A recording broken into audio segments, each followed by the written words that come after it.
Assalamualaikum warahmatullahi wabarakatuh. Waalaikumsalam warahmatullahi wabarakatuh. Alhamdulillahirrahmanirrahim. Kita dapat ketemu di perkuliahan rancangan aplikasi bisnis MBKM Kewirausahaan yang ketiga dari kuliah praktisi Pak Salim Suharis.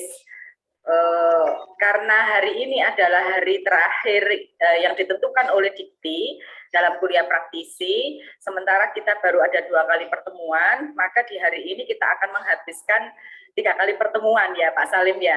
Yang pertama pagi ini jam 9 sampai jam 11, yang kedua nanti jam 3 sore sampai jam 5. Jadi pastikan untuk yang kedua adik-adik sudah sholat, karena sholat asarnya itu jam 3 kurang. Ya, jadi begitu sholat asar langsung sholat dulu.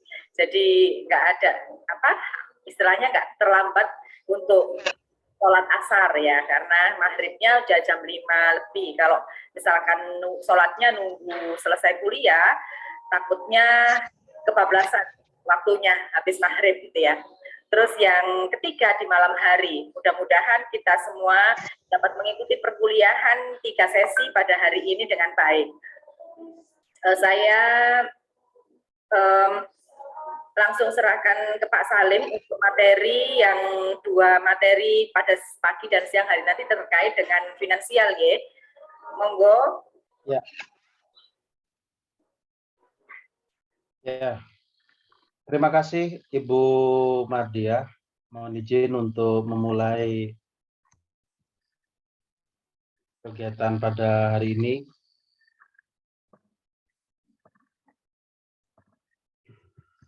Ya, sudah bisa dilihat semuanya? Bisa, Pak. Bisa ya. Oke. Setelah kemarin kita foto bersama dulu aja. Lupa saya. Bersama. Jadi ada sesi foto pertama mulai sampai yang terakhir. Oh, ya. Ini berarti kita batalkan dulu ya. Yeah. Okay. Nah, teman-teman dinyalakan videonya ya. Kita foto sebentar. Nah.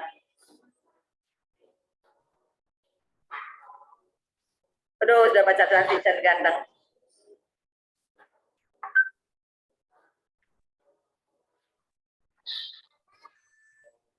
Oke, sudah.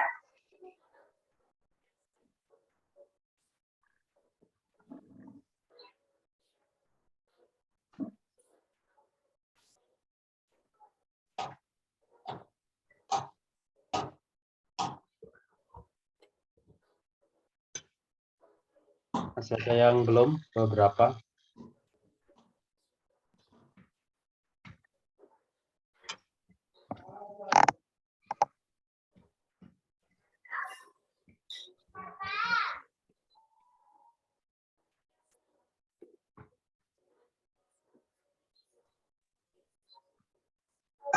Oh, sudah selesai? Ya. Sudah di capture semua, Bu? Belum ya? Sudah Pak Salim.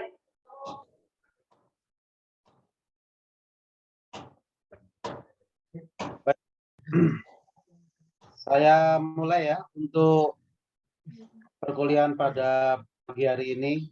Adik-adik sekalian yang saya banggakan, pada perkuliahan yang ketiga kita untuk hari ini kita akan bicara tentang laporan keuangan.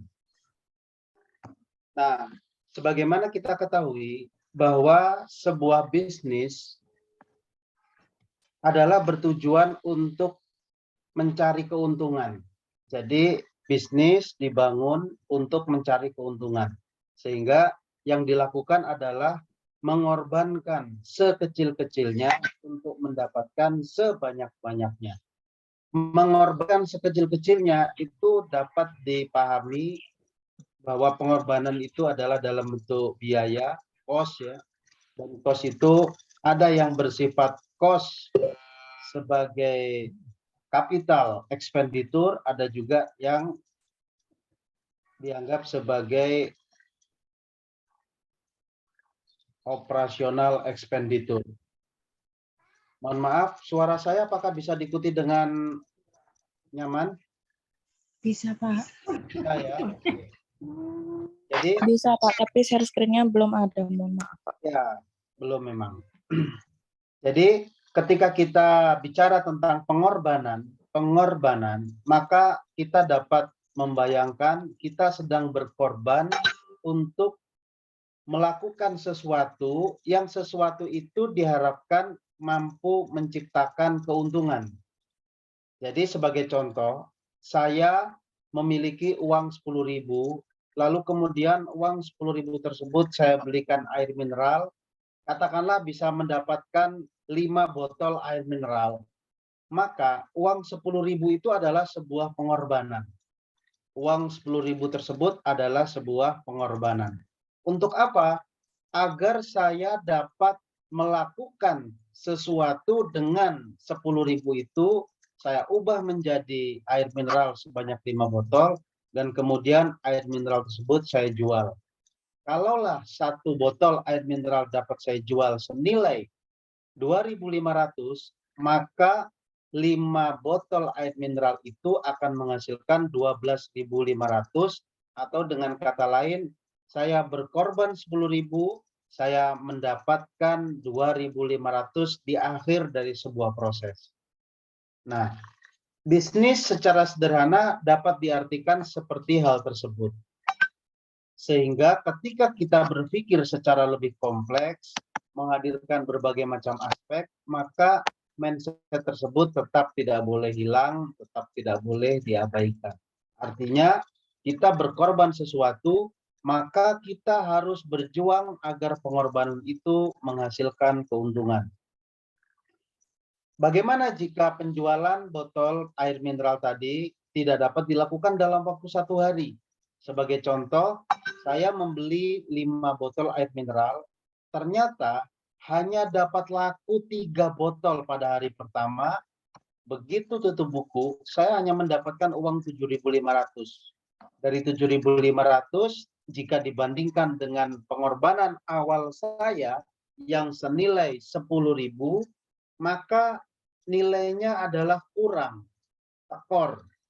torok gitu ya. Karena ada 2.500 selisih antara 10.000 dan 7.500.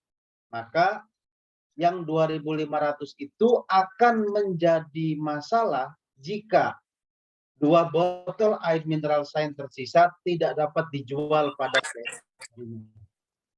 Jadi kalau misalnya saya hanya bisa menjual 3 dan yang 2 nggak mampu saya jual, maka otomatis saya berkorban lebih banyak. Pak Salem, materinya belum di-share ya?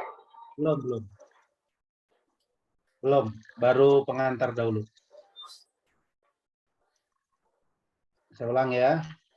Jadi jika saya menjual 3 botol air mineral, sementara ada 2 botol yang tersisa, saya sudah berkorban 10.000, dan dari 10.000 itu saya hanya mendapatkan 7.500. Artinya saya rugi 2.500.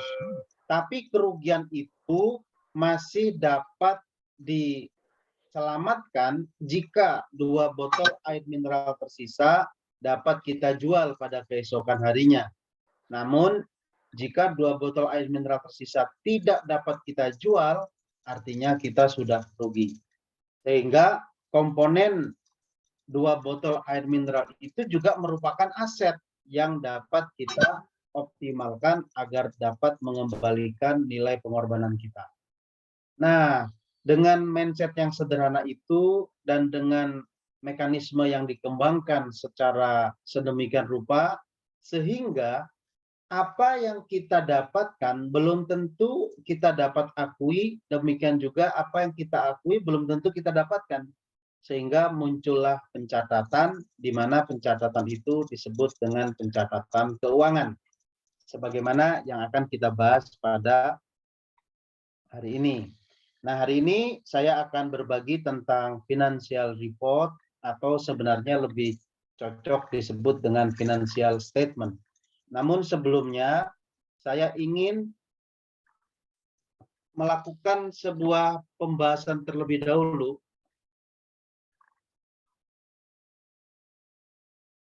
tentang Ini mohon maaf, koneksi saya tiba-tiba agak susah ya. Saya ingin membahas terlebih dahulu tentang leveling dari bagaimana kita menjalankan bisnis. Ini adalah papan whiteboard, yang di papan whiteboard tersebut saya ingin menggambarkan 5 kotak. Ini kotak yang pertama, lalu kemudian ini adalah kotak yang kedua,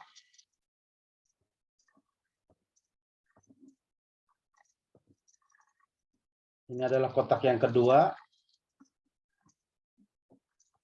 lalu ini adalah kotak yang ketiga, kemudian ini adalah kotak yang keempat,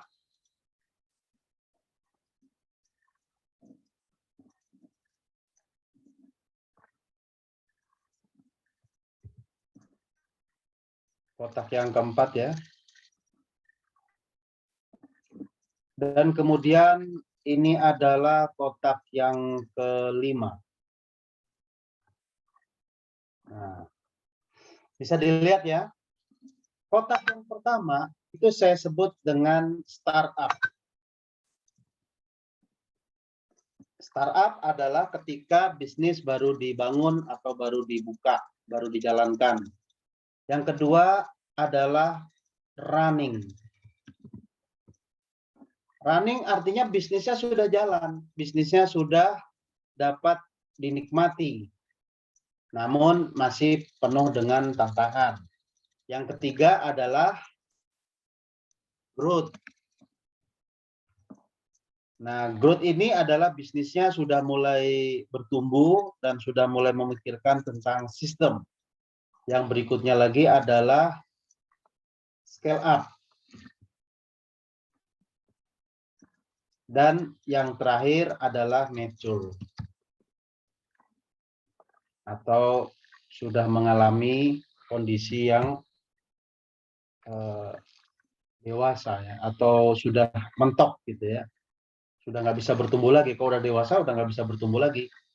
Nah, sekarang kita lihat untuk startup. Startup ini adalah ketika kita membangun bisnis, sebagaimana kalau tidak salah kita bahas di pertemuan sebelumnya ya, kita membangun bisnis orientasinya adalah terjadi yang namanya produk. Nah, ini. Jadi terjadi product market fit. Nah, seperti ini. Jadi di tahap startup yang penting adalah bisa menciptakan sebuah produk, baik itu barang ataupun jasa, yang bisa diterima oleh market.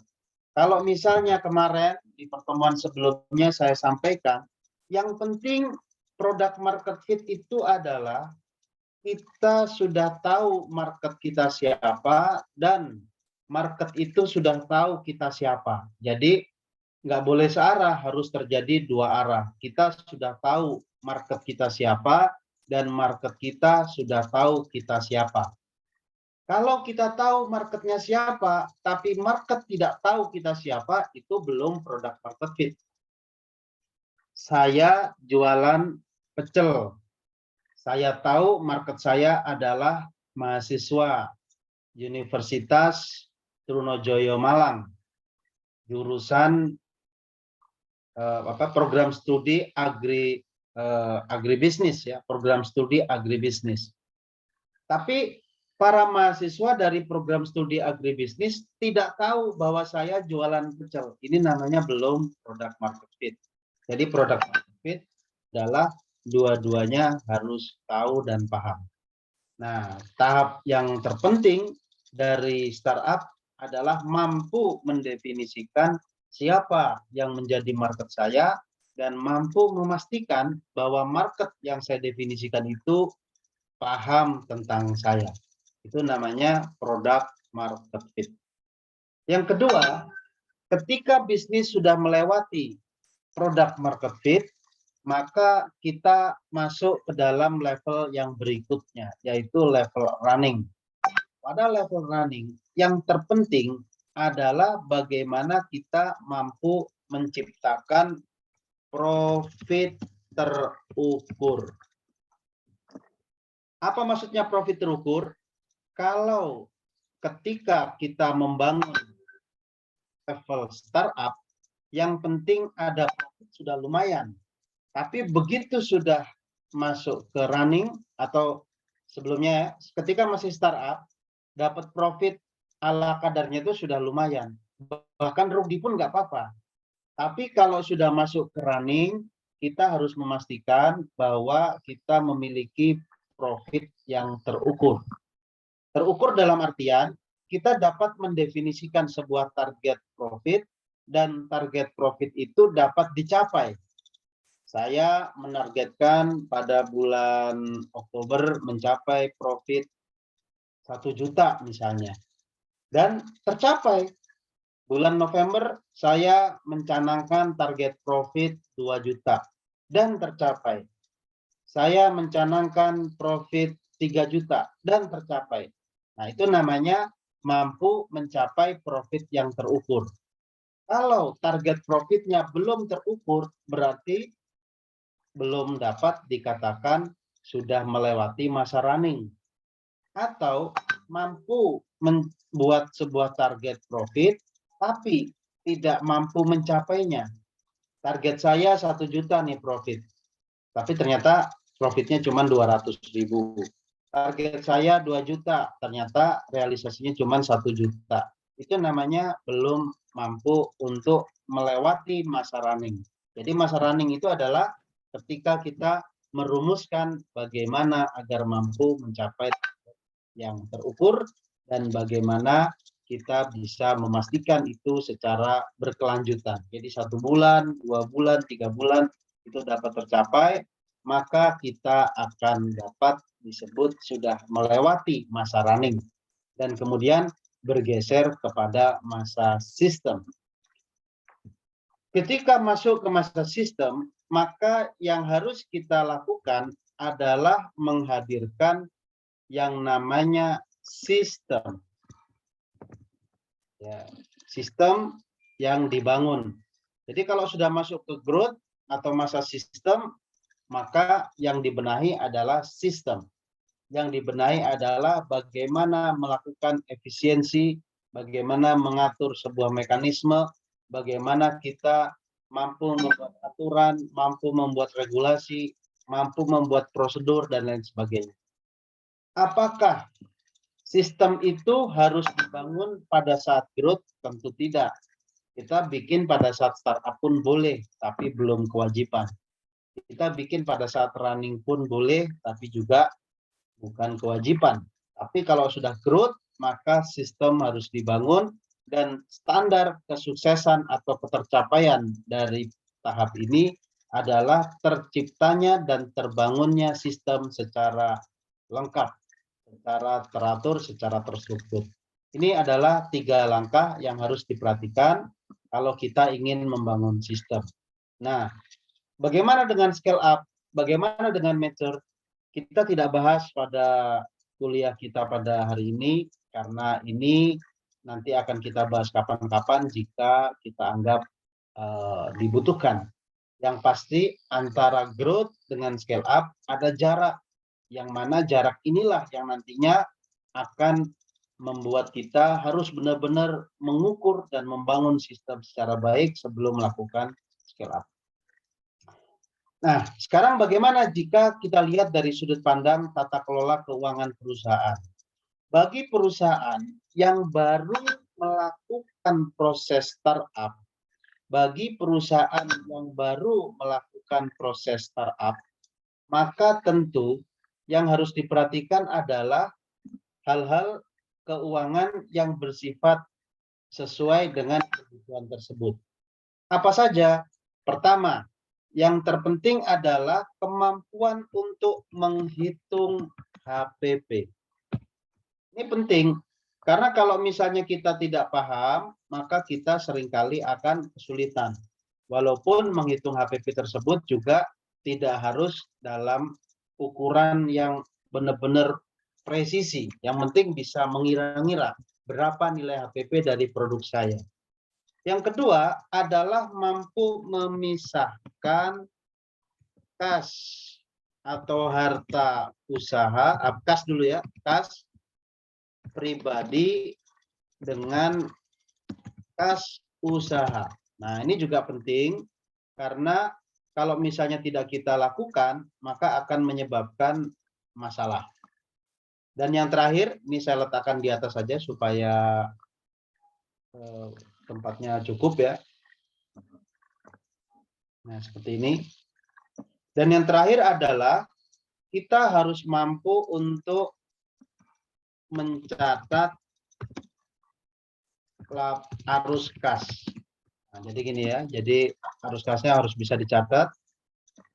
Nah, 3 ini yang harus diperhatikan kalau kita ingin memulai sebuah usaha. Jadi bisa menghitung HPP, bisa memisahkan kas pribadi dengan kas usaha, dan bisa mencatat arus kas. Jadi duit masuknya berapa, duit keluarnya berapa. Ini kalau levelnya masih startup.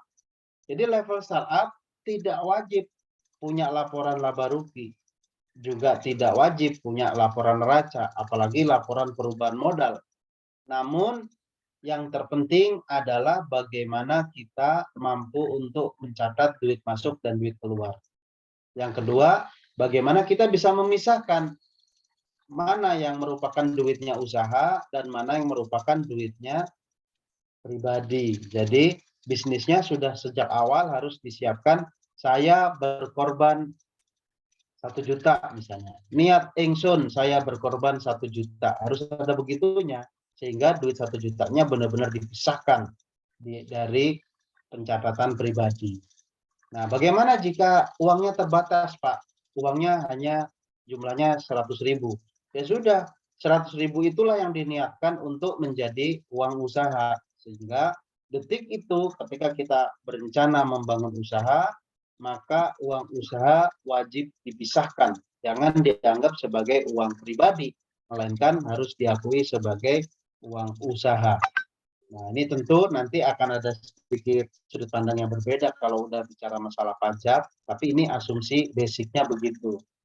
Nah, bagaimana jika nanti modalnya bertumbuh? Ada tambahan modal lagi, ya enggak apa-apa, dipisahkan saja. Sejak hari pertama bisnis dimulai, maka harus ada pencatatan. Duit masuk dari pribadi berapa? Misalnya 100.000. Masukkan itu dalam catatan, duit masuk 100.000.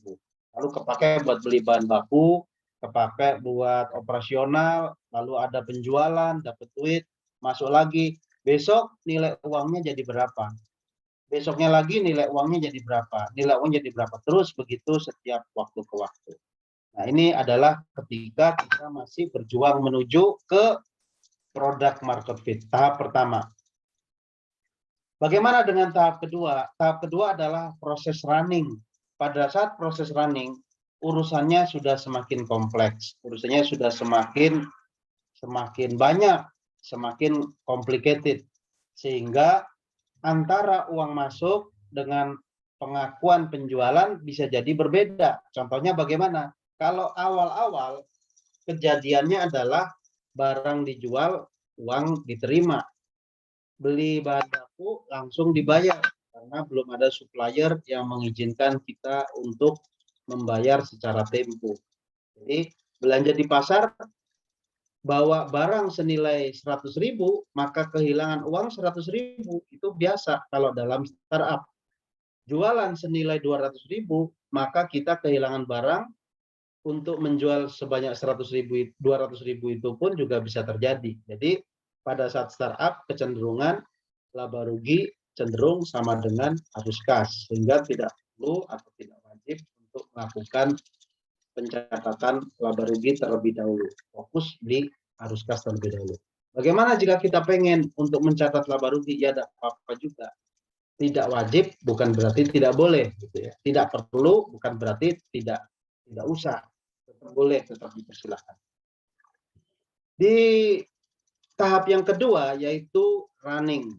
Pada saat running, kita jualan belum tentu uangnya masuk sebanyak yang kita jual. Pengakuan pendapatan senilai 200.000, mungkin kita hanya dapat uang 150.000 karena yang 50.000 ternyata ngutang, bayar tempo. Jadi ada customer kita yang bilang, Mas, ini bayarnya nanti aja ya minggu depan gitu. Nah, Pada saat running, hal tersebut mulai terjadi. Karena kita ingin mendapatkan penjualan, kadang-kadang customer kita ingin mendapatkan tempo. Atau bisa jadi dia jadi pelanggan kita, tiap hari beli pecel gitu. Dan dia bilang, Mas, hari ini saya mau ada syukuran nih, tolong bikinin pecel dulu 10 biji. Dibikinkan 10 biji, padahal bayarnya nggak harus hari itu. Sehingga ada pengakuan jualan pecel 10 biji, 10 bungkus, tapi uangnya belum diterima. Itu juga dapat terjadi pada aktivitas kita ketika di level running. Nah, kemudian setelah itu sebaliknya kita bisa juga terima uang tapi belum terjadi penjualan. Contohnya pembelinya nitip duit dulu, Mas ini aku mau pesan buat besok. Lalu kemudian ini duitnya satu bungkusnya 10.000 berarti duitnya 100.000. Pada saat itu kita belum masak, pada saat itu kita belum belum bungkus pecel ya. Makanannya belum jadi apa-apa, belum dibeli bahkan. Tapi kita sudah menerima uang sebanyak 100.000. 100.000 itu bukan penjualan, tapi sesuatu janji yang akan kita selesaikan. Sehingga dia baru menjadi kewajiban. Kapan menjadi penjualan? Ketika kita sudah belanja di pasar, ketika kita sudah membeli bahan baku, ketika sudah dimasak, ketika sudah jadi pecel, ketika sudah dibungkus, dan ketika 10 bungkus tadi sudah diterima oleh customer kita, maka pengakuan penjualan baru dapat dilakukan. Nah, kalau kayak gitu, maka 3 hal yang sudah dibahas di awal tadi, pada saat kita masih startup, sudah tidak relevan lagi, sudah tidak mencukupi lagi. Sehingga pada tahap ini kita harus masuk ke dalam yang namanya mulai belajar laporan laba rugi. Dan kita juga membutuhkan laporan arus kas. Nah, jadi di tahap ini kita sudah mulai naik level. Bukan cuma sekedar mencatat arus kas, tapi sudah belajar bagaimana menghimpun laporan arus kas. Nah, sampai di sini kita kadang-kadang membeli aset, kadang-kadang asetnya hilang, asetnya habis, asetnya tidak tergunakan, asetnya diambil lagi untuk kepentingan yang lain. Kadang-kadang kita masih tutup mata. Karena kita menganggap proses ini masih belum benar-benar kompleks. Kapan kita mulai melakukan atau memiliki laporan keuangan secara lengkap, minimal 3, maka pada saat kita masuk ke masa growth, kita harus memiliki laporan laba rugi,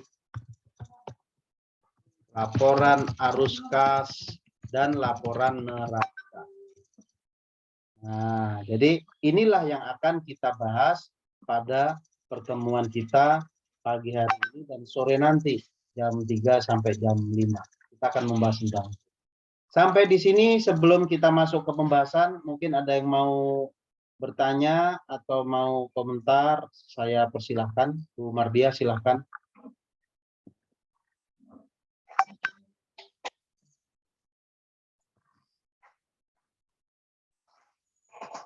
Oh, Bu Mardianya tadi izin meninggalkan. Silakan, yang mau ingin bertanya silakan. Ada? Ada? Enggak ada?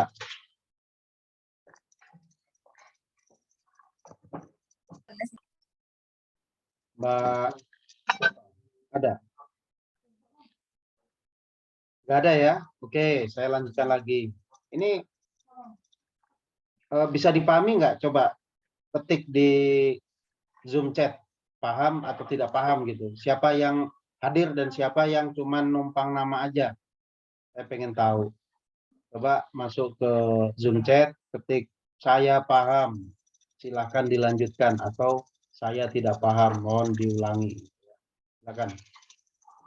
Kita hitung ada berapa yang tetap duduk rapi di forum atau yang cuma numpang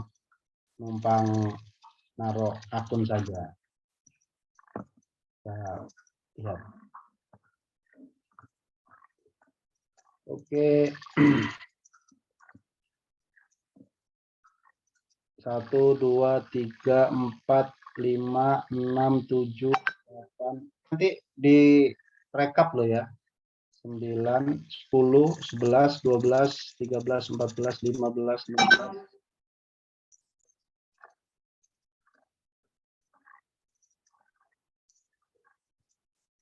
Baru 30 ya. 30 jumlah partisipannya 39. Masih ada 8 yang nggak ada datanya. Baik, kita lewatin. Nanti akan menjadi penilaian tersendiri. Kita lanjut. Dari yang ada di sini kita geser ke pembahasan yang akan kita bahas. Ini kita capture dulu sebagai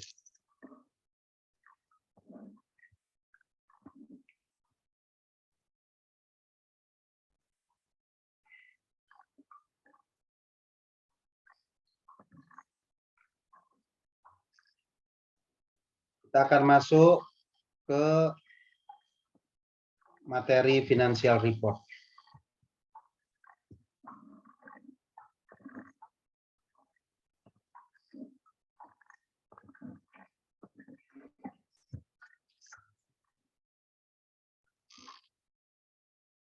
Oke, financial report. Kalau kita lihat, kalau kita amati financial report ini, maka kita dapat melihat dan membedakan antara financial report dan financial statement. Ya, ada financial report, ada financial statement. Yang kita akan bahas sebenarnya financial statement. Financial statement ada laporan posisi keuangan atau neraca, ada laporan laba rugi atau laporan income statement, ada juga laporan arus kas atau cash flow statement, dan laporan perubahan ekuitas atau laporan perubahan modal. Nah, ini perlu diperhatikan dan perlu dipelajari khususnya ketika nanti bisnisnya sudah masuk ke level growth ya. Nah, kita coba lihat satu persatu. Nah, di sini ya. Komparasi antara neraca, laba rugi, dan arus kas. Neraca, laba rugi, dan arus kas. Dalam 3 laporan ini, kenapa laporan ini saling terkait ya? Dan kenapa kok laporan neraca ada di paling kiri? Karena semua kegiatan usaha, semua kegiatan bisnis adalah selalu mempengaruhi neraca. Setiap kegiatan bisnis selalu mempengaruhi neraca. Adapun laba rugi dan arus kas tidak selalu dipengaruhi ketika terjadi kegiatan bisnis. Sehingga dengan kondisi tersebut, maka akan timbul setidaknya 4 kombinasi yang terjadi jika kita mempertemukan antara neraca, laba rugi, dan arus kas. Dengan demikian, maka ada kegiatan usaha yang mempengaruhi neraca, laba rugi, dan arus kas sekaligus. Ada juga yang tidak demikian. Sebagai contoh, kalau ada kegiatan usaha yang neracanya dipengaruhi, laba ruginya dipengaruhi, arus kasnya juga dipengaruhi. Contohnya adalah ketika kita melakukan penjualan secara tunai. Melakukan penjualan secara tunai. Pada saat melakukan penjualan secara tunai, maka terjadi perubahan pada kas, terjadi perubahan pada persediaan, terjadi perubahan pada keuntungan. Sehingga dengan hal tersebut, maka neracanya sudah pasti berubah. Yang kedua, apakah penjualan tunai mempengaruhi laba rugi? Jawabannya pasti.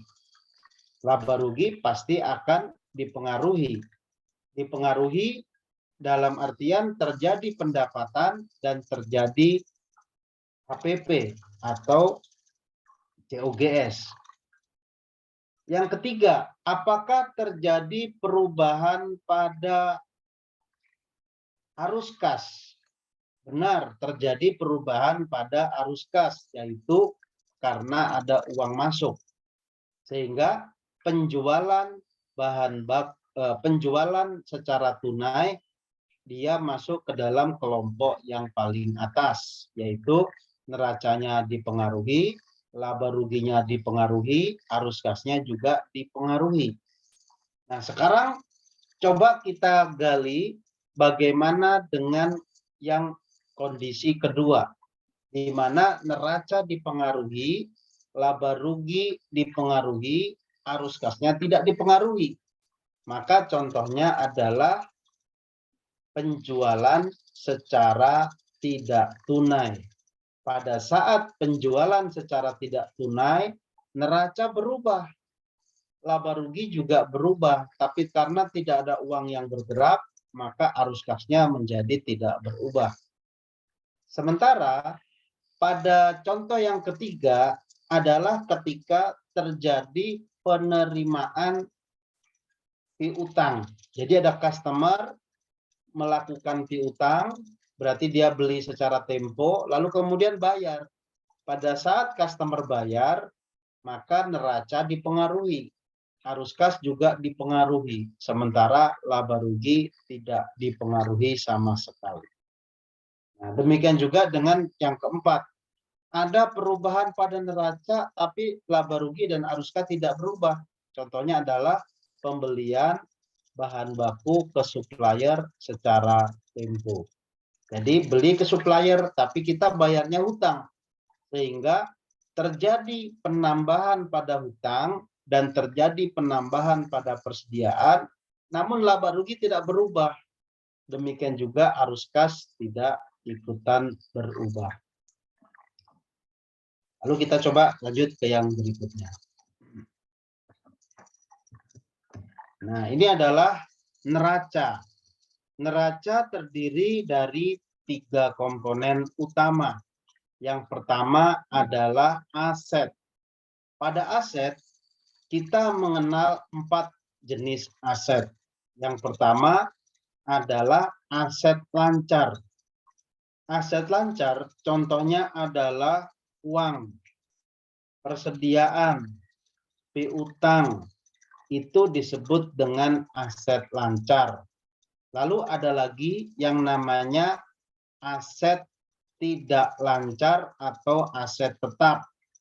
Aset tidak lancar atau aset tetap dibagi menjadi 2. Yang pertama, aset tetap yang tangible atau berwujud. Yang kedua adalah aset tetap intangible atau tidak berwujud.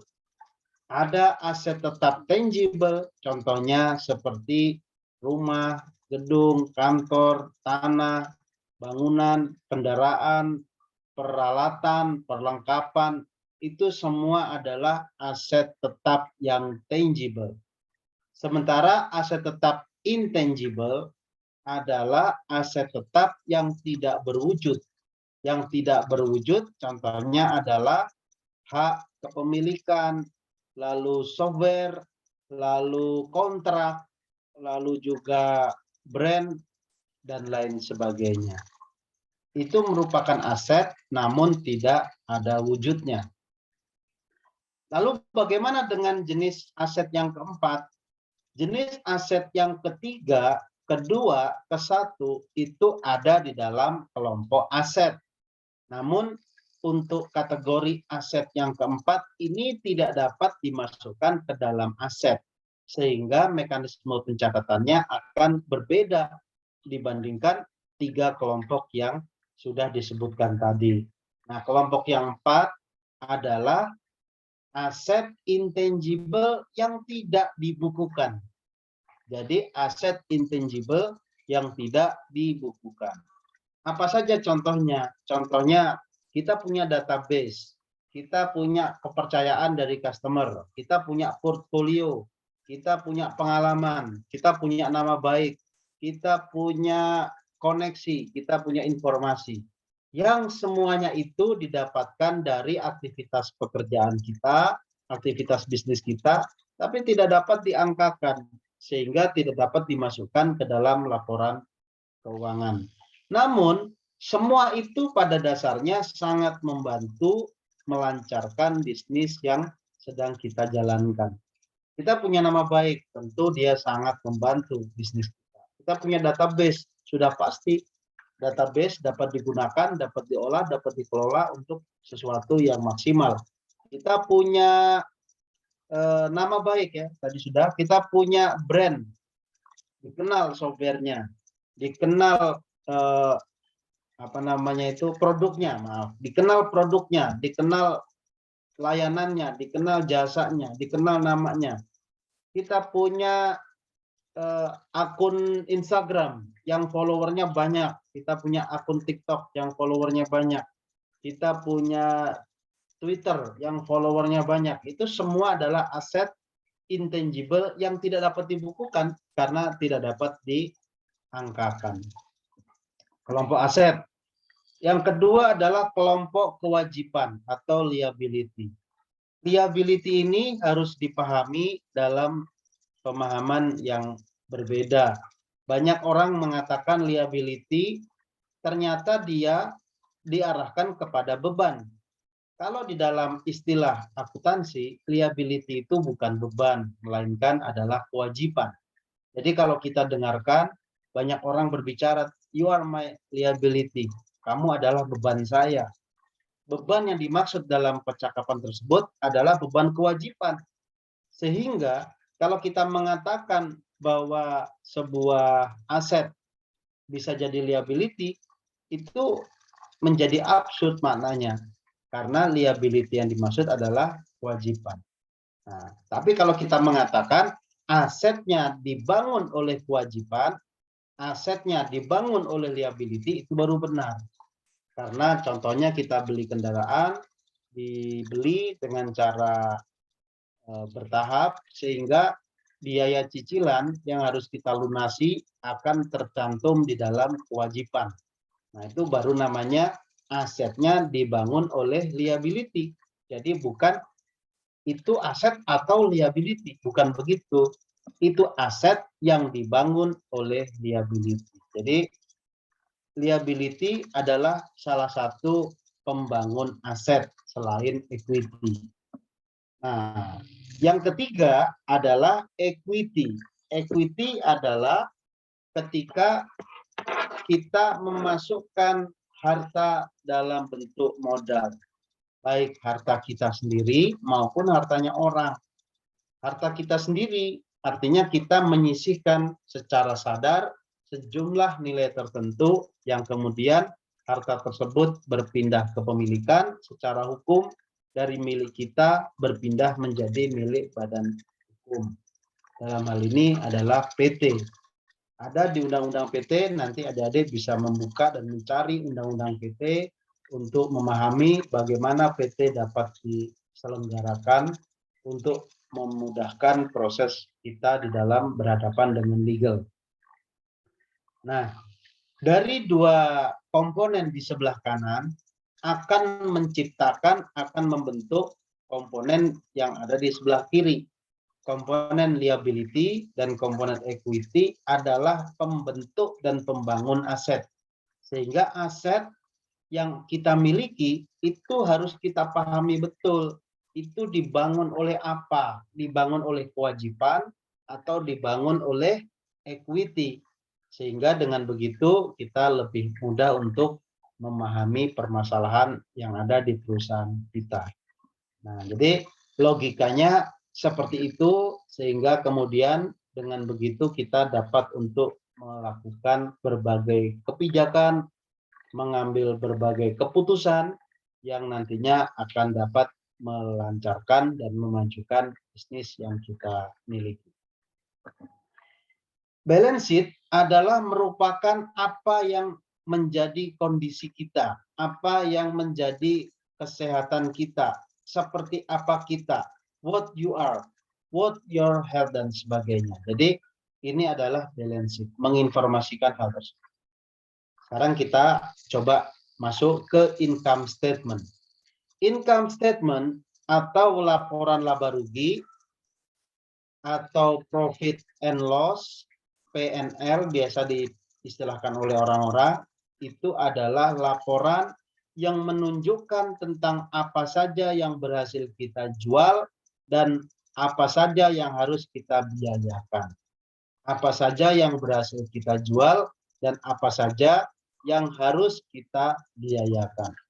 Semua yang mampu kita jual akan menyebabkan terjadinya perpindahan kepemilikan dari kita ke para pembeli kita. Akan menyebabkan perpindahan resiko dari kita ke para pembeli kita.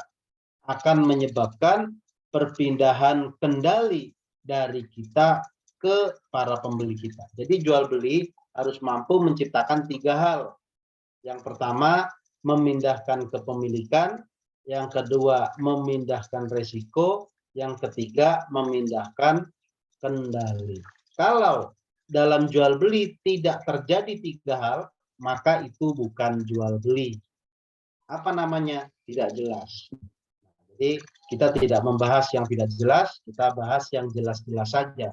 Kalau ada transaksi yang tidak dapat diendus bagaimana proses perpindahan kepemilikannya, tidak dapat diendus, tidak dapat dilacak mana terjadi proses perpindahan resikonya, dan tidak dapat dilacak mana perpindahan kendalinya, maka itu bukan jual beli.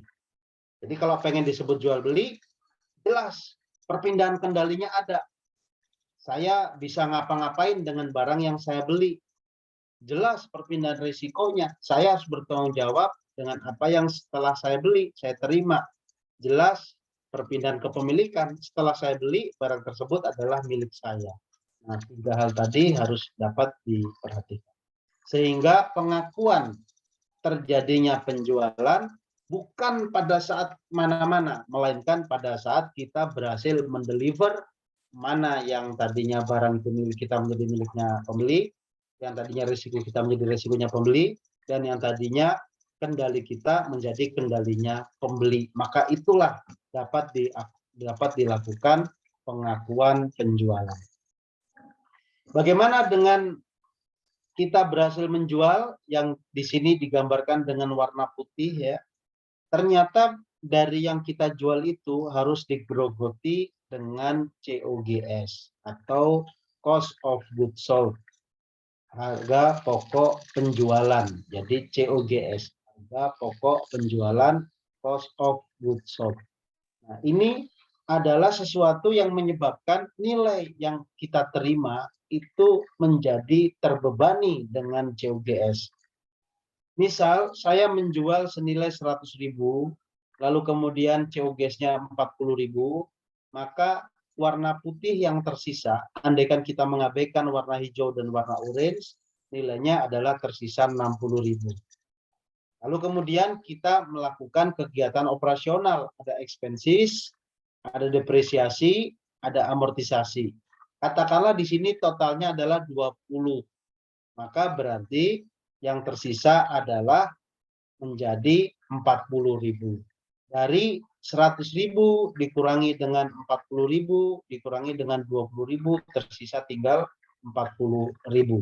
Dan ternyata interest dan tax nilainya adalah 5.000 misalnya, maka nilai putih yang tersisa adalah menjadi senilai 35.000. 100.000 dikurangi dengan 40.000, dikurangi dengan 20.000, dan dikurangi dengan 5.000, totalnya adalah sama dengan 35.000. Maka 35.000 itu adalah nilai keuntungan dari perusahaan kita. Nah, dengan mencatat itu, kita jadi paham bahwa berapa persen keuntungan kita yang dapat kita hadirkan dari total penjualan kita. Ini adalah merupakan income statement, di mana income statement menunjukkan tentang your performa Anda, kemampuan Anda, kinerja Anda di dalam menciptakan keuntungan perusahaan. Tadi sudah disampaikan, income statement adalah bicara tentang urusan menjual, dan kemudian menghadirkan biaya, menjual biaya, dan demikian seterusnya, sehingga selisih antara menjual dan biaya yang dapat kita akui akan menciptakan keuntungan. Ini adalah merupakan income statement. Yang ketiga adalah cash flow statement. Cash flow statement adalah merupakan aktivitas untuk menunjukkan bagaimana pergerakan uang kita. Pergerakan uang kita. Uang masuk, uang keluar, silih berganti dari waktu ke waktu, itu ada kelompoknya, ada pemetaannya. Sehingga kita akan dikenalkan dengan 3 istilah. Yang pertama adalah kegiatan operasional. Uang masuk, uang keluar disebabkan karena kegiatan operasional. Maka itu disebut dengan operating cash flow atau disingkat dengan OCF. Operating cash flow disingkat dengan OCF. Yang kedua adalah kegiatan uang masuk dan uang keluar yang disebabkan karena kita menghadirkan aset tetap atau ketika kita menjual aset tetap. Maka duit masuk karena kita menjual aset tetap dan atau duit keluar ketika kita membeli aset tetap, itu disebut dengan investing cash flow. Investing cash flow atau biasa disingkat dengan ICF. Baik pembelian aset yang dilakukan secara tunai, beli mobil 200 juta misalnya, itu ICF. Maupun yang dilakukan secara bertahap atau dicicil. Misal setiap bulan membayar 1 juta untuk cicilan motor, maka 1 juta itu juga merupakan ICF, investing cash flow.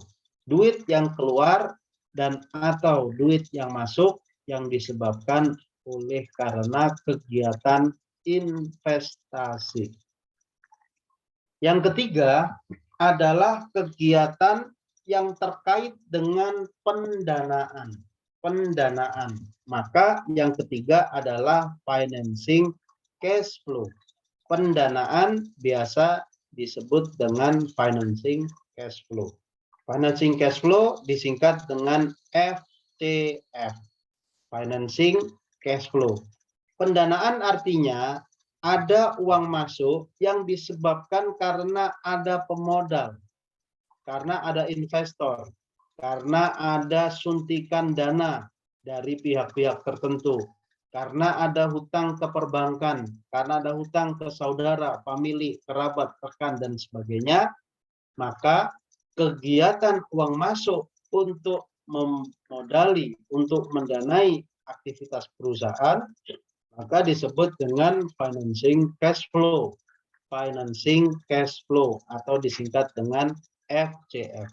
Demikian juga ketika ada uang keluar yang disebabkan karena adanya dividen, uang keluar karena prive, uang keluar karena diambil oleh pihak investor, uang keluar untuk bayar hutang. Hutang dalam artian hutang dana ya, hutang modal, maka itu juga disebut dengan financing cash flow atau FCF. Jadi kita mengenal ada operating cash flow atau OCF, ada investing cash flow atau ICF, dan ada juga financing cash flow atau FCF. Nah, sehingga cash flow statement adalah bicara tentang ability to perform. Kenapa ability to perform? Karena cash yang diputar di dalam bisnis kita berfungsi sebagai darah, berfungsi sebagai pelumas, berfungsi sebagai bahan bakar agar dapat membuat bisnis kita mencapai perform yang diharapkan. Jadi sebenarnya di sini kita bisa memahami bahwa cash yang ada di perusahaan kita bukanlah modal yang sesungguhnya, melainkan hanya sebagai alat penggerak. Kemarin di pertemuan sebelumnya kita sudah bicara bahwa modal kita yang aslinya ada 3. Yang pertama adalah personality capital, yang kedua adalah psychological capital, dan yang ketiga adalah sociological capital. 3 kapital yang melekat pada diri kita yang dapat menggerakkan sebuah bisnis menjadi lebih baik atau tidak. Mesin-mesin penggerak yang ada di dalam diri kita yang mampu mendorong sebuah bisnis akan bertumbuh dengan cepat, akan bertumbuh dengan lambat, atau justru akan stagnan, atau bahkan akan hancur atau bangkrut. Itu tergantung dari modal yang melekat pada diri kita masing-masing. Jadi adik-adik jangan terlalu khawatir, dan proses membangun bisnis tidak harus dimulai dengan sesuatu yang besar. Dimulai dengan yang kecil, ketika kita dapat menjualkan barangnya orang sebelum nantinya bertahap untuk menjual. Menjualkan berbeda dengan menjual. Kalau menjual berarti yang dijual adalah produk.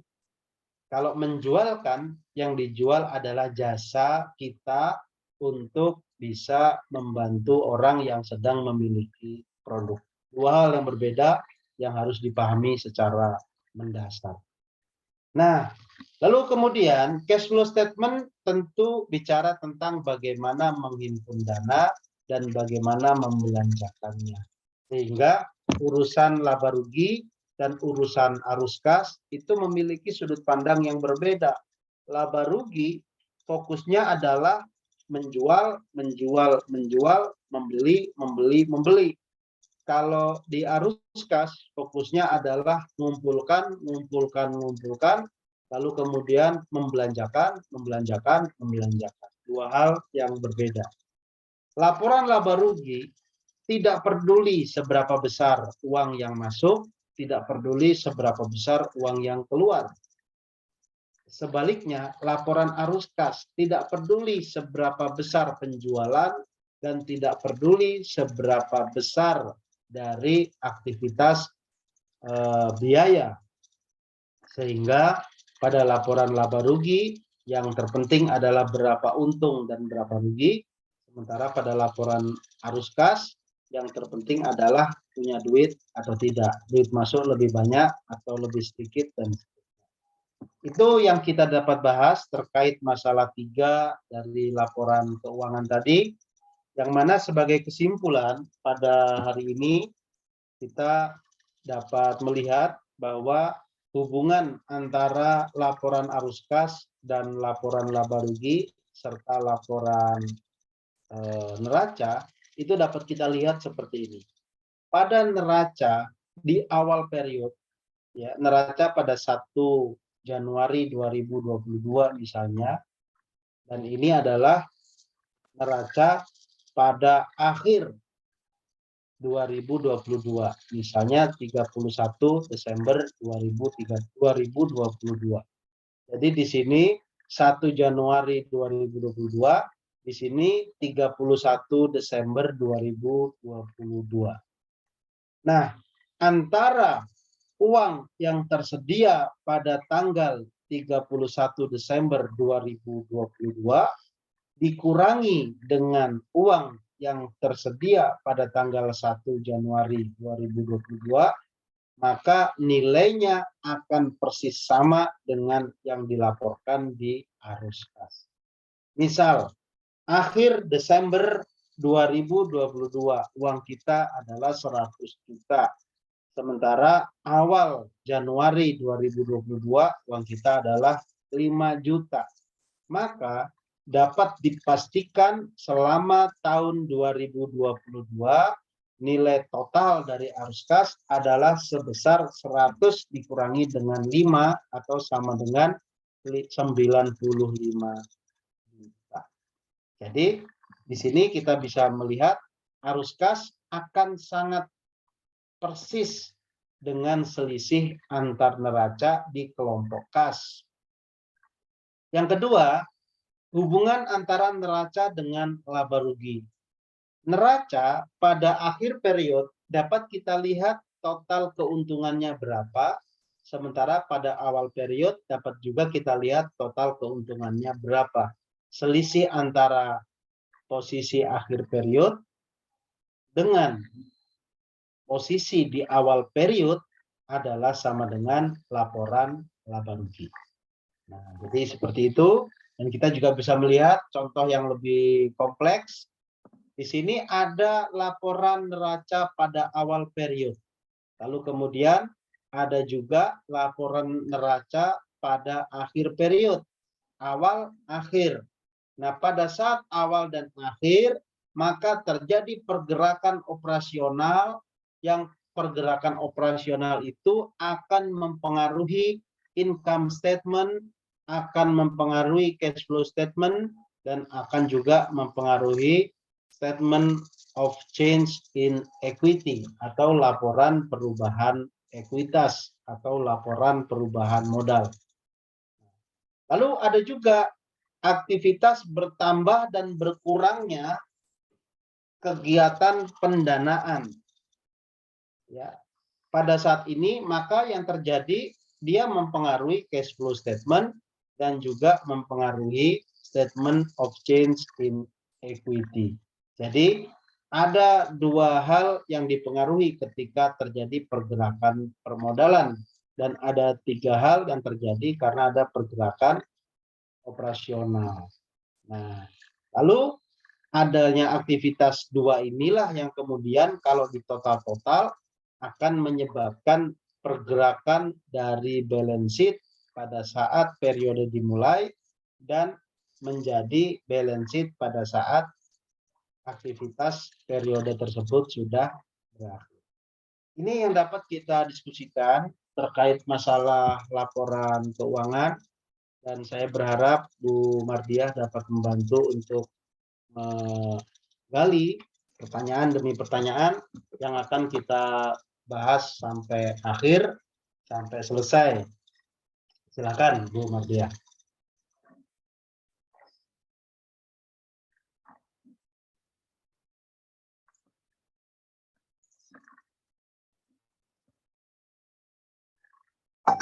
Bu Mardiah tadi sudah hadir? Atau masih nyambi ada meeting, Bu? Kalau ada yang bertanya silakan. Ya, silakan yang mau bertanya untuk memahamkan atau untuk mempertajam pemahaman. Langsung nyalakan mic aja kalau ada yang tanya ya.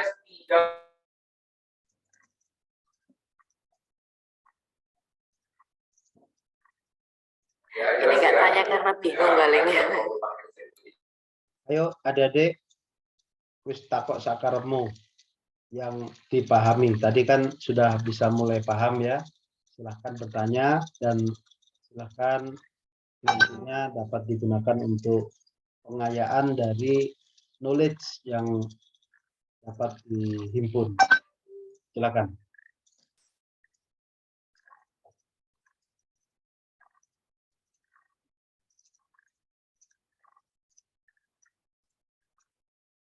Atau Bu Mardiah yang tanya, biar nanti dapat dijawab.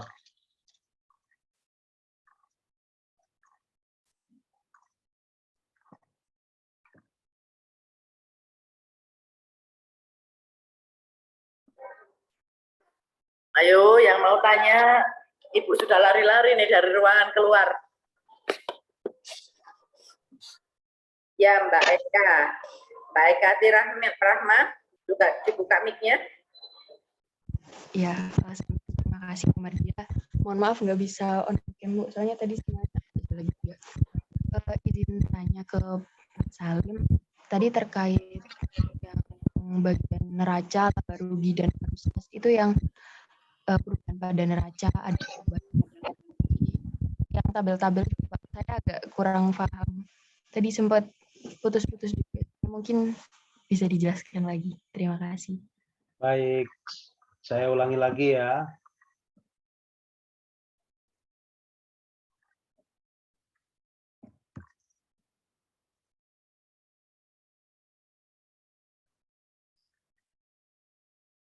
Yang ini bukan? Ya, Bapak, yang itu. Ya, oke.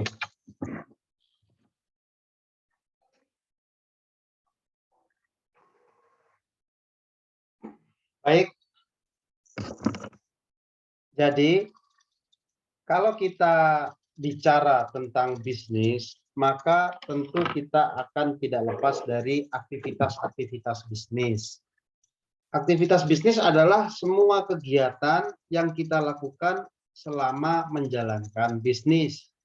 Dan semua aktivitas itu kita dapat kelompokkan menjadi dua macam. Yang pertama, aktivitas bisnis. Yang kedua adalah aktivitas akuntansi. Aktivitas bisnis dan aktivitas akuntansi ini akan menghadirkan 4 metrik. Metrik yang pertama adalah dia aktivitas bisnis sekaligus aktivitas akuntansi. Ini yang paling banyak di dalam kelompok aktivitas bisnis kita. Yang kedua adalah aktivitas bisnis tapi bukan merupakan aktivitas akuntansi. Yang ketiga adalah aktivitas bisnis, aktivitas akuntansi tapi bukan merupakan aktivitas bisnis. Dan yang keempat, bukan merupakan aktivitas bisnis, sekaligus juga bukan merupakan aktivitas akuntansi. Nah, dari 4 metrik itu, kita fokus membahas aktivitas bisnis yang juga merupakan aktivitas akuntansi. Jadi, aktivitas bisnisnya ada, tapi juga merupakan aktivitas akuntansi. Contohnya, yang pertama nih ya, neracanya berubah. Kalau dikasih contreng berarti berubah, kalau nggak dikasih contreng atau dikasih silang berarti tidak berubah. Neracanya berubah, nilainya berubah, nilainya bergerak. Gitu ya. Lalu kemudian laba ruginya juga berubah, arus kasnya juga berubah. Nah, paradigma ini dapat dipahami kalau kita menyadari bahwa laporan-laporan itu berubahnya tidak harus nunggu akhir bulan. Kenapa kok bikin laporan keuangan dilakukan akhir bulan? Sebenarnya bukan kenapa-kenapa, tapi karena memang digabung dalam satu kegiatan. Padahal aslinya laporan itu harusnya bergerak setiap saat. Sebagai contoh, saya menabung di bank. Saya menabung di bank, itu pasti rekeningnya akan bertambah atau berkurang. Kalau bisa misalnya nih laporannya baru dicatat di akhir bulan, tentu saya hari ini menabung di bank tanggal 6. Tanggal berapa itu? Tanggal 6 ya. Tanggal 7. Sudah tanggal 7. Kalau saya menabung di bank tanggal 7, lalu kemudian laporannya baru dicatat tanggal 30 Oktober gitu ya. 31 Oktober, maka tentu akan membuat kita pusing. Karena apa yang kita lakukan pada hari ini belum berdampak pada saldo tabungan kita. Kenyataannya aktivitas perbankan itu real time. Saya mencatatkan setor uang senilai katakanlah 1 juta hari ini, maka hari ini juga laporan neraca, laporan keuangan kita berubah di dalam saldo tabungan tadi. Nah, tentu perubahan saldo yang ada di kita akan mempengaruhi neraca di perbankan tersebut. Kenapa? Karena berubahlah nilai. Nah, sama di perusahaan kita. Perusahaan kita juga begitu. Ketika ada aktivitas, maka sebenarnya sudah terjadi perubahan. Lantas kenapa kok kalau bikin laporan keuangan nunggu akhir bulan? Karena mindsetnya masih pakai mindset zaman dahulu. Mindset zaman ketika nabung di kantor pos, masih dikasih stiker, masih dikasih tulisan angka pakai tangan gitu ya. Baru hasil rekapannya nunggu akhir bulan. Mungkin Bu Mardia yang ngalamin nabungnya di kantor pos. Kalau adik-adik udah belum pernah merasakan gitu ya. Jadi dengan pemahaman itu maka seolah-olah bikin laporan keuangan itu harus dibikin di akhir bulan. Padahal sebenarnya enggak.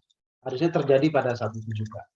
Nah, disinilah kita melihat bahwa neraca dipengaruhi ketika ada kegiatan. Di semua kegiatan. Laba rugi tidak. Laba rugi itu kadang dipengaruhi, kadang tidak. Arus kas juga begitu, kadang dipengaruhi, kadang tidak.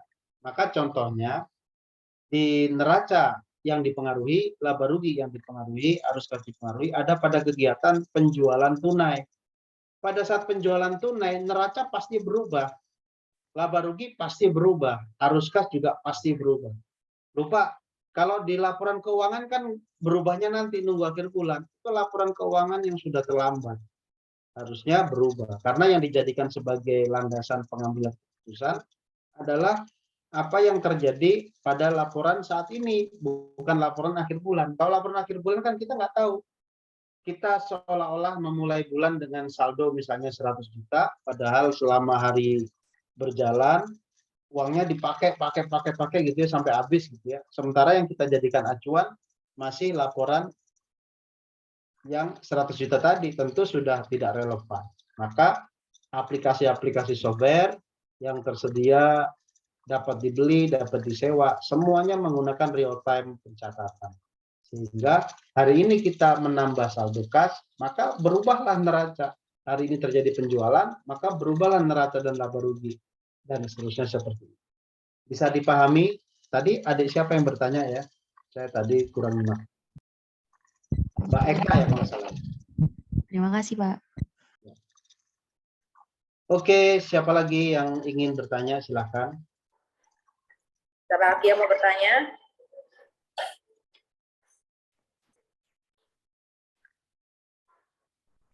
Masih ada waktu. Kalau belum jelas, silakan bertanya. Ini materi yang finansial penting loh. Kalau ikut kelas kursusnya Pak Salim finansial ini mahal harganya. Kalian dikasih gratis ini ya Pak Salim ya. Betul Bu. Silakan adik-adik yang ingin bertanya. Mas Arga Erlangga. Monggo. Assalamualaikum Pak Salim. Ya, Bu, kalau bisa dinyalakan videonya gitu loh biar kenal. Mohon maaf Bu, nggak bisa on cam soalnya Oke. di rumah. Ya wes, silakan. Izin bertanya Bapak, untuk laporan mencatat laporan keuangan dan membuat laporan keuangan pun itu sangat meribetkan sekali. Nah, dari Pak Salim mungkin ada trik atau apa gitu untuk mempermudah laporan keuangan, atau ada catatan-catatan kecil yang harus kita perhatikan untuk membuat laporan keuangan seperti itu, Pak. Baik. Laporan keuangan ribet gitu ya. Ribet itu alasannya ada dua. Kenapa kok kita menganggap ribet? Yang pertama, karena kita nggak mau mencoba. Jadi ribet. Wah, ribet amat sih gitu. Ya karena nggak dicoba. Kalau dicoba pasti proses ribetnya akan terlewati. Yang kedua, karena nggak tahu caranya. Ya nggak tahu caranya ya otomatis menjadi sulit gitu. Jadi ini ada contoh. Ceritanya Columbus itu ketika melakukan aktivitas ya, aktivitas untuk keliling dunia dan akhirnya menemukan benua Amerika. Columbus menemukan benua Amerika. Lalu kembalilah Columbus itu ke negara tersebut, ke negara tempat dia berasal dan bercerita tentang benua Amerika. Lalu kemudian orang-orang mengatakan, wah kalau kayak gitu kan itu benua yang udah biasa kita lewatin. Kita udah tahu itu, kayak gitu. Cuman gitu aja kok. Nah gitu ya. Lalu si Columbus tidak tinggal diam dan dia juga tidak serta-merta untuk menolak atau komplain gitu.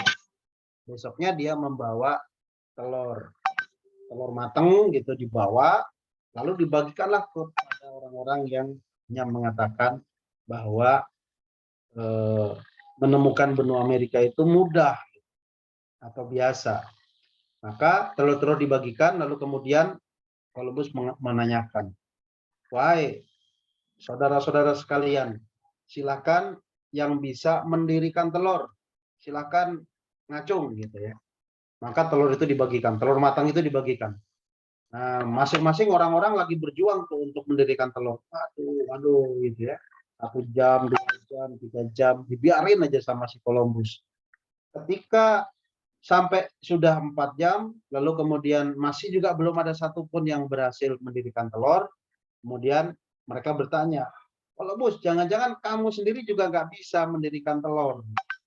Lalu kemudian Columbus jalan dengan tenangnya ke depan para audiens tadi, para hadirin tadi, dan kemudian telur itu ditunjukkan di depan, dan kemudian mereka melihat apa yang dilakukan oleh Columbus. Dan Columbus kemudian mendirikan telur, bagian yang kan telur itu elips gitu ya, bagian yang lebar diletakkan di bagian bawah. Nah, kemudian Columbus mengetuk 2 kali dari telur tadi, ceklek-ceklek gitu, sampai bagian bawahnya tepos. Begitu bagian bawahnya tepos, maka telur itu diberdirikan. Dan telur itu berdiri dengan gagahnya. Maka orang-orang mengatakan, wah kalau kayak gitu aja aku juga bisa. Ya memang bisa. Bisa nggak bisa bukan karena ini sulit atau mudah. Bisa nggak bisa karena yang satu tahu caranya, yang satunya lagi nggak tahu caranya. Nah, jadi begitu Mas Arga. Jadi kalau misalnya kita dari awal sudah mengatakan bahwa wah ini ribet gitu ya, ya berarti ada 2 kemungkinan. Pertama, kita nggak mau untuk mencari tahu caranya. Yang kedua, karena kita memang malas, tidak mau untuk berusaha melaksanakan atau melewati itu. Jadi ini nantinya menjadikan pola pikir kita di dalam urusan apapun. Jadi kalau misalnya kita melihat, wah ini kok ribet gitu, maka kita harus memikirkan, karena saya belum tahu caranya. Berarti solusinya apa? Cari tahu caranya.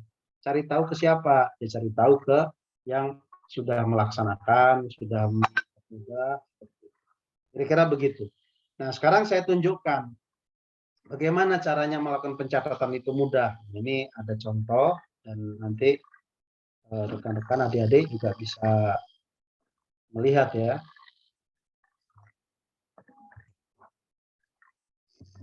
Ini saya sharing.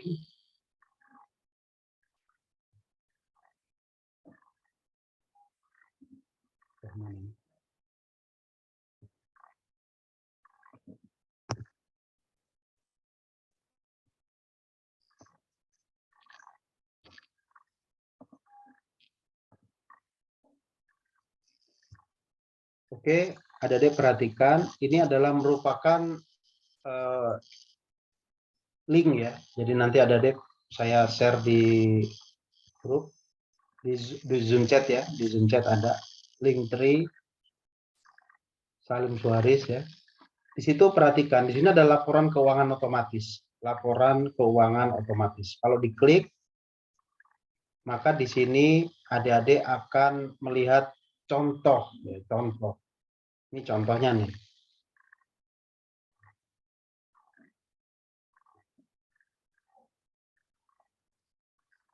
Nah, dari contoh ini adik-adik bisa lihat di sini ada jurnal. Ya, ada jurnal. Lalu dari jurnal ini kita bisa melakukan pencatatan, dan dari pencatatan ini akan langsung bisa jadi neraca, akan langsung bisa jadi laba rugi, akan langsung bisa jadi arus kas dalam waktu yang sekaligus. Jadi cukup mencatat di jurnal, maka neraca, laba rugi, arus kasnya akan langsung dituntaskan begitu saja. Jadi mudah gitu ya. Tapi memang hari ini kita tidak sedang belajar cara membuat laporan keuangan, dan kalau ada adik atau para mahasiswa bersedia pengen bikin laporan keuangan, boleh. Nanti bisa mengintip YouTube saya, nanti linknya saya kasihkan, tapi boleh dicari ya, sebentar saya siapkan dulu. Nanti linknya saya share di grup.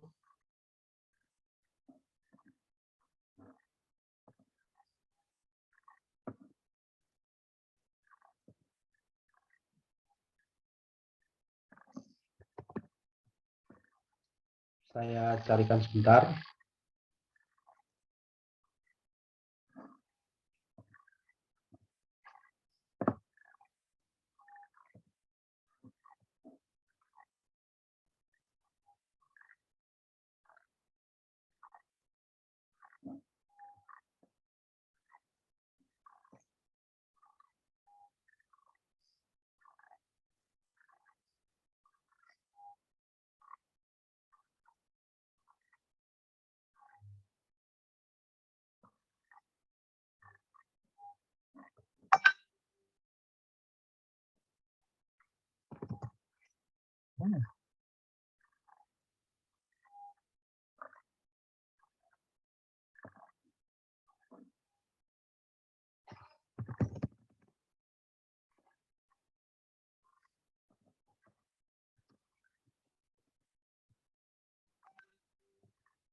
Karena koneksi di laptop saya kurang bagus ya. Nanti saya share melalui Bu Mardia. Ada 2 video yang bisa saya share untuk nanti dipelajari. Gampang, cara bikinnya gampang. Pakai Excel, tapi yang diajarkan bukan tentang bagaimana sekedar menggunakan, tapi juga bagaimana membuatnya sekaligus, yang mana nanti membantu kita untuk memahami logikanya. Seperti itu, Mas Arga. Baik, terima kasih Bapak atas triknya. Ya, sama-sama. Silakan yang lainnya.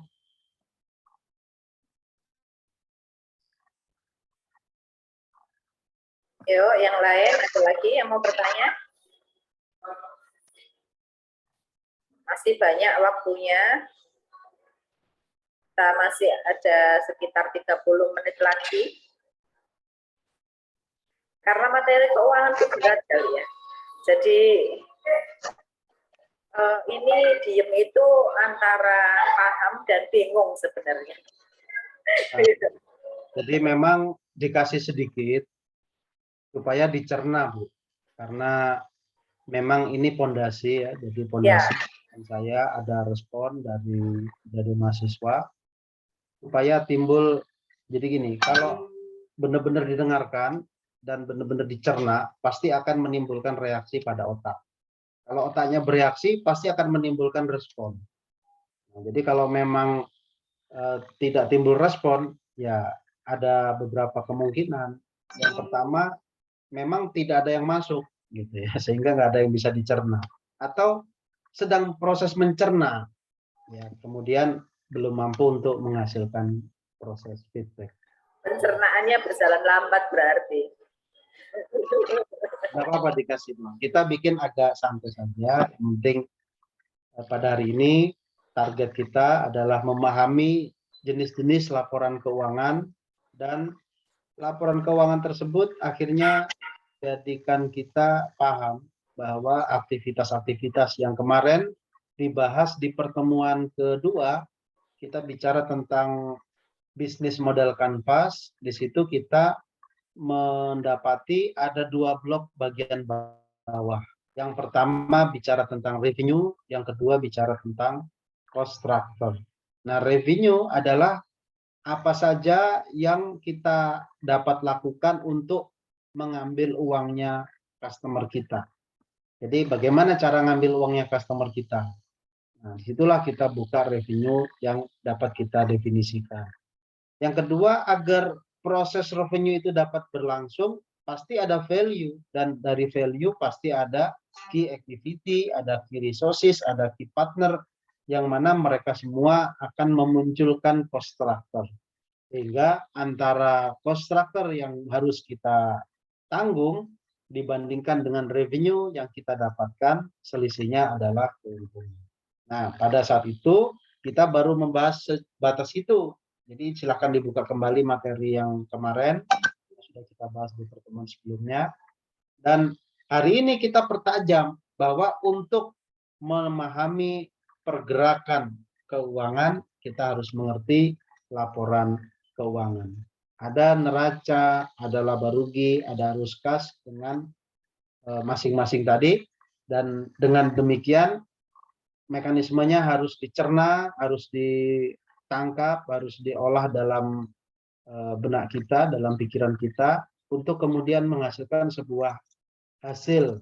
Nah, hasil inilah yang harus dijadikan sebagai PR, apa yang dapat kita pelajari dari 3 laporan keuangan tersebut dari aktivitas kita pada hari ketiga ini. Harapannya harus sudah tuntas sebelum nanti pertemuan yang sore, Bu.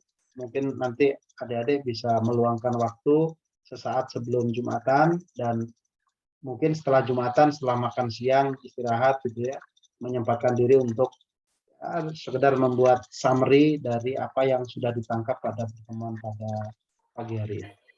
Hanya tidak terlalu banyak karena supaya tidak overload di dalam pemahaman, kita batasi sampai di memahami 3 laporan keuangan itu terlebih dahulu. Baik, Jadi adik-adik nanti membuat tugasnya ya. Nanti sementara kalau misalkan nggak dipahami, ini kan kita rekod ya. Setelah kita rekod nanti akan saya masukkan, saya share ke YouTube.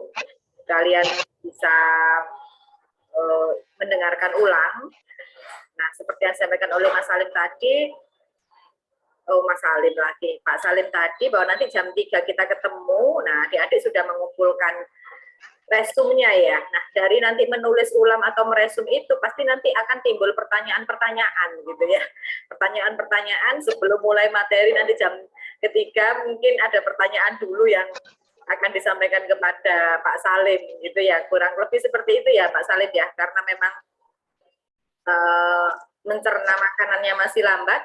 Nah, di sesi menjelang sholat Jumat sampai nanti mau apa namanya kuliah lagi jam 3 sore, adik-adik sempatkan untuk membuat resume, dikumpulkan di drive yang sudah ada, nanti bikin foldernya ya, folder resume gitu ya, folder drive, kasih judul resume materi keuangan pertama gitu.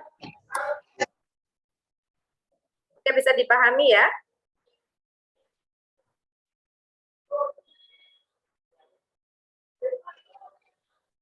Usul Bu, Ya, gimana? supaya terlepas dari waktu yang memang terbatas antara nanti siang dan sore, mungkin adik-adik juga ada urusan gitu ya.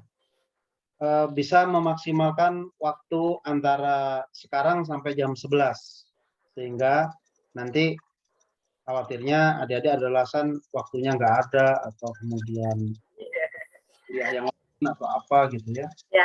Sehingga waktunya kita tunggu sampai jam 11 tepat, ada waktu 5 menit untuk membuat summary. Resume. Langsung jadi gitu Bu, tidak tertunda-tunda.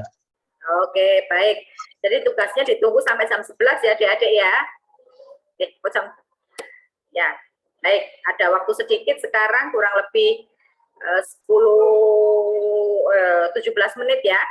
Kurang lebih 17 menit, silakan dibikin resumnya sepemahaman, sepenangkapan adik-adik itu apa. Gitu ya.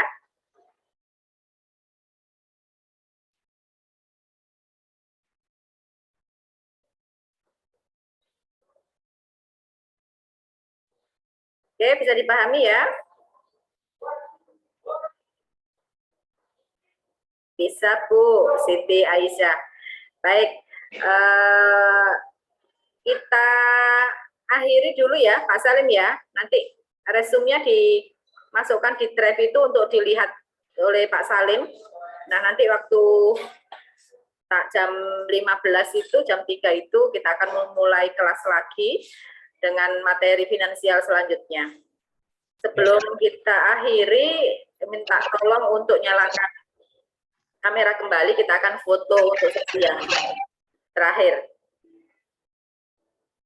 sebelum ditutup.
Lupa nggak tak unmute. Baik, kita tutup kuliah. Sebelumnya untuk yang tak materi pada hari ini sudah saya share ke Bu Mardia, Bu. Nanti Ya, bisa siap. lihat. Siap. Siap. Untuk siang hari ini mari kita akhiri pertemuan kita dulu untuk bertemu nanti jam 3 sore ya. Adik-adik jangan lupa absen ya. Saya sudah share link absen di mana, di chat. Sampai ketemu sore nanti. Kita tutup dulu. Assalamualaikum warahmatullahi wabarakatuh. Waalaikumsalam warahmatullahi wabarakatuh.